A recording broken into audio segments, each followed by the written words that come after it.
Yes, if everyone who got opioids got addicted, we have a lot more addicted people. Exactly. So everything that they're doing, which is making people who have chronic pain jump through all of these hoops, I think is morally atrocious. Yes. And do you think there was any increase or impact because of sort of the attention around Scott County HIV outbreak or rising rates of hepatitis C? Has that impacted you guys in any way? It helps us get started, definitely. I mean, Scott County, if I'm remembering right, sorry that I don't totally remember, but I believe it happened after we started already. I know it was close. It was right in the same time. But I think it helped because people were like, oh, this is an issue. Maybe we should let these people do what they're doing. But yes, it increased awareness. Let's go with that.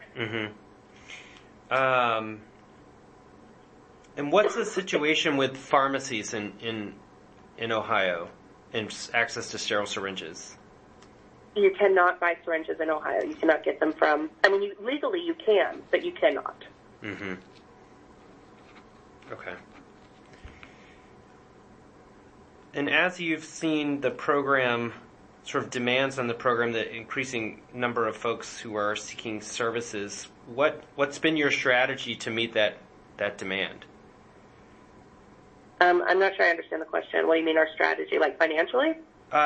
It could be financially or how are you reaching the population? So, I mean, you've got mobile exchange. Do you do secondary exchange? We do secondary exchange, but we don't necessarily track it. Like if somebody comes for their entire complex, that's fine. We give out however many people, whatever you bring in is what you get back. You bring us 1,000, we're going to give you 1,000. Financially, that's one of the reasons why it's moving to the health department. Because we can't afford, as just this little grassroots organization, to keep up, as well as pay staff. But we allow, somebody can come in. The first time somebody comes in, they fill out this book of paperwork, and one of the questions is how many people are you exchanging for? And most people say themselves. A couple people say, one or two. Very few people say above that. But they can exchange for however many they like. Okay. And what's been your way of getting the word out that you exist? Sort of outreach or marketing? A lot of it's just been through the media because we were a big story for a while. And generally when anything happens, like when carfentanil hit or when fentanyl was being found, the media would call us, and that would inform more people that we existed. Other than that, it's just been basically walking the streets and talking to people. Most people come to us because their friends came to us. Okay. And getting a little bit into sort of the services side, outside of syringe exchange, other services that you provide? A service that we provided that is not going to be continued is driving people to treatment when they had no other options. Not a taxi, not something that we would take you every day, but like, oh crap, my ride fell through, can you help me? As well as going to people's houses and doing Narcan trainings. Or actually, we'll do Narcan trainings with anybody. So like the sheriff's department, nursing homes, treatment centers, whatever. But we also specifically go to people's houses, which is a lot of time parents want Narcan in their house, so we'll go and we'll train the parents. Is it train and equip them with naloxone? Yeah. Okay. Yeah. And we give out naloxone as well to our clients. That's the most important population to get it. As well, going to people's houses and talking about drug treatment. So we try to just fill any need that's there with recognizing that we are two people. A tall order, for sure. Yeah. And mostly urban, outside of what you already described earlier of some of the outlier areas? Mostly urban, but a lot of times when I'm going to people's houses, those are the rural folks. Okay. And that is on request? Mm-hmm. Okay. Yeah, they just have to call and ask. Okay. Let's see. And what's your typical number for how many people you're interacting with on a monthly basis?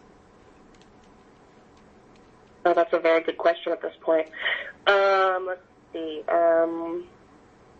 We're seeing about 200 to 250 people a week, so 800 to 1,000. Okay. And outside of syringes, do you do other injection equipment as well? Cottons, cookers, waters. Waters when we can get them. We try actually to hold, because the waters are so expensive, that mostly we save the waters for folks who are homeless. And so we tell people, hey, if you need this, just let us know, but we don't have it out. And everybody's very respectful of it.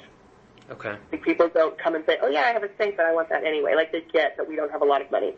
So cotton cookers, ties, waters, clothing when it's donated, food when it's donated, Band-Aids, antibiotic ointment when we have it. We always have the core stuff, the needles, the ties, the cookers, the cottons. We always have those four. Mm-hmm. The rest is based on what we can afford and what's been donated. Okay. Anything on HIV or hepatitis testing or services? Yeah, we do HIV and hepatitis C testing for free, and we were doing syphilis testing with those new rapid tests, but it just didn't work very well because the opiates would set it off. Okay. So everybody had syphilis. That's not good. No, yeah, because opiates is one of the ones that can set an RPR off and give you a 1-to-1. So we stopped doing that. Okay. It was too confusing. And when you were sort of setting this up, what were the factors that you considered for what types of services you would offer? I mean, it sounds like you had experience prior coming in and had worked in the HIV field. But just thinking about as you guys were starting to map out what you wanted to do, how did you land on the things that you selected? Well, I knew what supplies we needed because I've done this a long time. But the things like going to people's homes, that's because I care a little bit too much. I don't really, this may sound fucked up, so forgive me, but I don't want somebody's parent to have to come down to a syringe exchange site and see what their child could become. I think it's a little cruel. Like they are getting Narcan because they want to save their child. And you show up and you see people who are in the worst place in their life, truly struggling. And, that's a really hard thing for a parent to see. And so that's why I started going to parents' houses instead of making them come to the syringe exchange site, because I just saw the pain in parents' faces. I would hate for my parents to have to feel that. So why would I want somebody else's too? The taking people to treatment is because sometimes treatment fails because somebody can't get there. So let's get rid of that barrier. Going and talking to people about treatment, like active addicts about treatment, especially in the rural areas, it's because they may not have the gas to drive in just to have this conversation. Yeah. And they're more likely to commit to something if somebody's in front of them versus a phone call or a pamphlet. So it just seemed like a much more effective way to help them truly get there. So that's why we set up the going to people's houses. Okay. And how was the process, sort of the legal regulatory process, how was that changed in Ohio at a state or local level, and how has that influenced you in any way? Okay, so originally there was a syringe exchange in Cleveland. That happened a long time ago. Then we got Cincinnati, and it became legal within the city of Cincinnati, nowhere else. And what's weird about Cincinnati is there's 2 other cities within our borders.